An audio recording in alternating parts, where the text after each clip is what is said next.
अस्सलाम वालेकुम, क्या हाल चाल हैं। तो जनाब बकरा ईद के बाद की रूटीन स्टार्ट हो गई है। अच्छी सी धूप निकली तो मैंने टावल सारे ही जो बच्चों ने गंदे कर चुके थे उनके टावल सारे ही अब घर के सारे जो है ना वो आज सर्कल इनका चलाना था, क्योंकि मैंने बच्चों के सबके दो दो टावल बनाए हुए हैं और दोनों दोनों इन्होंने गंदे किए हुए थे। मैक्स लिक्विड डाला, थोड़ा सा सिरका भी डाल दिया और सॉफ्टनर डाला और इसको मैं 30 डिग्री पर गर्म करने के लिए भी इसको छोड़ दिया ताकि गर्म पानी से टावल अच्छी तरह धुल जाएं। और ये मेरा टी शर्ट और ये सारा ये बास्केट मैंने बनाई हुई है। अच्छा, ये मैं दिखाना ये मकसद था कि मैंने ना ये शेड थोड़ा सा ऊंचा करवाया। मेरी फ्रंट लोड मशीन थी और मेरा नीचे झुक कर काम करना बहुत ही मुश्किल हो जाता है, कमर में पेन रहता है। तो इस तरह मैंने ना ये शेड बनवाया हुआ है और ये मेरा छोटा सा लॉन्ड्री एरिया है। मशीन थोड़ी सी ऊंची हो गई है तो नीचे बास्केट वगैरह कपड़े रखने की जगह बन गई है। टॉवल मैंने डाल दिए थे, कुछ सूख गया तो साथ मैंने टॉवल स्टैंड के ऊपर लगा दिए और बाकी क्लिप मैं अगले दिन का बनाऊंगी। अच्छा, ये देखें, ये फिर मैं टॉवल ऐसे फ़ोल्ड करके रखती हूँ। मुझे कुछ मेरी बहनों ने और छोटी छोटी जो मेरी भांजियाँ हैं उन्होंने पूछा था कि आप कैसे फ़ोल्ड करके रखती हैं क्लॉथ्स। तो मैं आपको बताती हूँ। सबसे पहले मैं आपको टावल बता दूँ। टावल ऐसे हम लोग जो एक्स्ट्रा टावल्स होते हैं, कुछ गेस्ट वगैरह के लिए भी मैंने एक्स्ट्रा बना कर रखे होते हैं। और जिस तरह मैं बता रही थी कि मेरे सब बच्चों के और हमारे दो दो टावल्स हैं तो एक एक को मैं फिर ऐसे फ़ोल्ड करके रख देती होती हूँ। तो ऐसे बच्चे उठाते हैं और फिर इनको ना आसानी हो जाती है। और फिर उसके बाद ये मैं आपको बेडशीट बताती हूँ कि कैसे मैं फ़ोल्ड करके रखती हूँ। ये मैंने इसको 4 गुना जैसे फ़ोल्ड करते हैं बेडशीट को फ़ोल्ड किया। और जब आखिरी फ़ोल्डिंग वाली होती है तय तो उसके अंदर देखें ये छोटी सी पॉकेट सी बन जाती है। ये आपने अच्छी तरह समझ लिया होगा। ये देखें, इसको बार बार अभिषेक आप रिपीट करके भी देख लें तो आपको समझ आ जाएगी। और इसके अंदर मैंने ये तकिए भी अंदर फ़ोल्ड कर दिया और ऐसे भी आप फ़ोल्ड करके सिर्फ रख सकते हैं। लेकिन मैं बिल्कुल ही इसी पॉकेट के अंदर ही बाकी फ़ोल्डिंग जो होती है बेडशीट की वो भी अंदर डाल देती हूँ ताकि निकालते वक्त और उठाते वक्त ना तकिए कहीं गिरें और ना ही बेडशीट की सेटिंग ख़राब हो। और बाकी टॉवल भी मैंने इस तरह फ़ोल्डिंग करके रख दिए थे। मैं आपको दिखाती हूँ कि मैं इनको कहाँ सेट करके रखती हूँ। बाकी बेडशीट्स भी मैंने फ़ोल्ड करके नीचे रख दी थी जहाँ मैं रखती हूँ। मैं आपको दिखाती हूँ मैं कहाँ रखती हूँ। और ये देखें, ये अच्छी तरह फ़ोल्डिंग हो गई।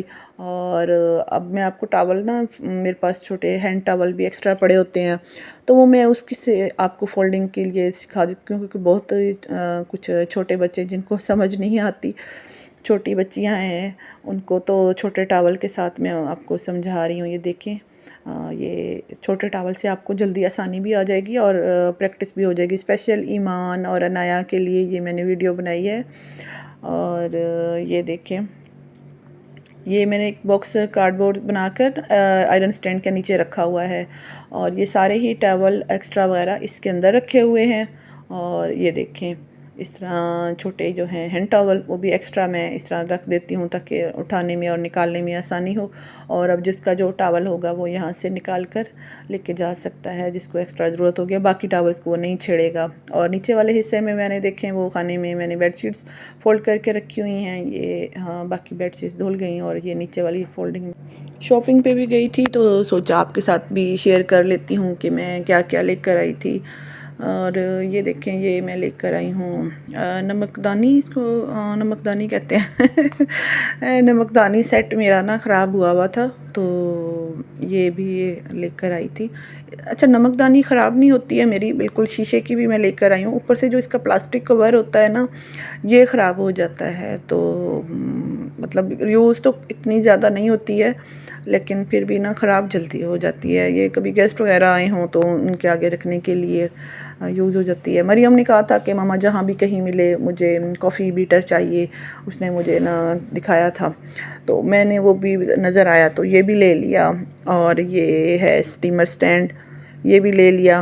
ये मेरा काफ़ी अरसे का रहता था तो ये भी हो गया। अच्छा, जहाँ भी जाती हूँ नाइफ़ तो मुझे ज़रूर लेनी होती है।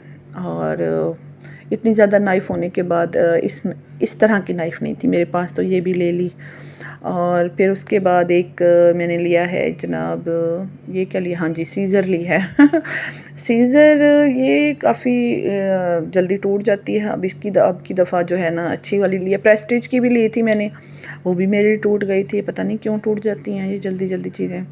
और उसके बाद एक लिया है जनाब, ये वाला बाउल लिया है। मेरे पास राउंड शेप के हैं, तो अभी रिप्रेजेंट करने के लिए ना ये वाली शेप्स जो है ना मुझे अच्छी लगी हैं, तो ये ले ली है, एक बाउल ले लिया है।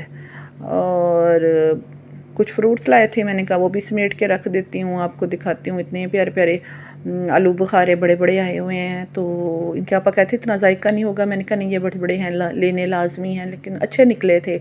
इससे भी बड़े शेप के थे, असल में उतरे नहीं है ना हम लोग, तो रेडी वाले से कहा था, तो उसको कहा भी था कि जो इससे भी बड़े साइज़ के हैं वो डाले। उसने जो सबसे छोटे साइज़ के थे फिर डाले, लेकिन ये भी देखें कितने बड़े बड़े हैं। और जनाब काली काली चीज़ों का ना बाहर आई हुई थी बाज़ार में, मैंने जल्दी से कद्दू गोश्त बनाना था और गोश्त को मैं रख गई थी गलाने के लिए, और ये गोश्त देखें गल चुका था।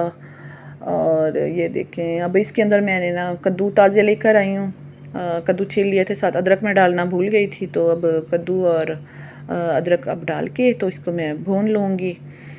और इसके अंदर साथ ही मैंने अब एक लाल मिर्च, नमक, धनिया और जो 4 मसाले पड़ते हैं यूजुअल, और भूनते भूनते ही अच्छा ऑयल का क्लिप मुझसे गुम गया, ऑयल भी डाल लिया था। और इसको चमची के साथ मैं ना कद्दूओं को ना इसका भून रही हूँ अच्छी तरह, ताकि ना बच्चों को महसूस ना हो कि कद्दू गोश्त पका। लेकिन खा लेते हैं सारे बच्चे, लेकिन जो है ना कद्दू का नाम ही ज़रा हैवी सा है और लेकिन इतने मज़े के बने, कोई अखीर। और ये डाल दिया मैंने ज़ीरा और कसूरी मेथी। ज़रूर ज़रूर बनाइएगा, कद्दू गोश्त बहुत मज़े के बनते हैं। अगर मेरा व्लॉग पसंद आया हो तो सब्सक्राइब कीजिएगा और लाइक कीजिएगा। अल्लाह हाफिज़।